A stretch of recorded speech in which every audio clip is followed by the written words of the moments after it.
பிரதம மந்திரி கரீப் கல்யாண் அன்ன யோஜனா அப்படிங்கிறது இது மார்ச் 26, 2020 அப்ப ஆரம்பிச்சார். 2020 நம்ம எல்லாருக்கும் உடனே ஞாபகம் வரும் கோவிட். அந்த கோவிட் இதுல மக்கள் எந்த அளவுக்கு கஷ்டப்பட்டாங்க. இந்தியா மட்டுமல்ல, உலக நாடுகள் எல்லாத்தையும் மக்கள் கஷ்டப்பட்டிருக்காங்க.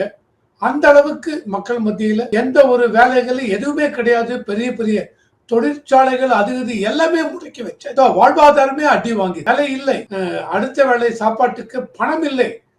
அந்த மாதிரி இருக்கிறச்ச மக்களுக்கு எந்த அளவுக்கு உதவி செய்யலாங்கிறத பாக்குறச்ச இந்த ஒரு திட்டத்தை ஆரம்பித்தார். இந்த திட்டத்துக்கு கீழே இவங்க என்ன பண்றாங்க, மக்களுக்கு ஏற்கனவே இந்த ஸ்கீம் கீழே அன்னோதயா அன்ன யோஜனான்னு இருக்கு. அந்த ஸ்கீம் கீழே இருக்கிறதுல 35 கிலோ ஒவ்வொரு இவங்களுக்கும் பிலோ தி பவர்ட்டி லைன் பீப்புளுக்கு சப்சிடைஸ் ரேட், அதாவது கோதுமைனால் 2 ரூபாய் பர் கேஜி, அரிசினால் 3 ரூபாய் பர் கேஜி, அதில் கொடுத்த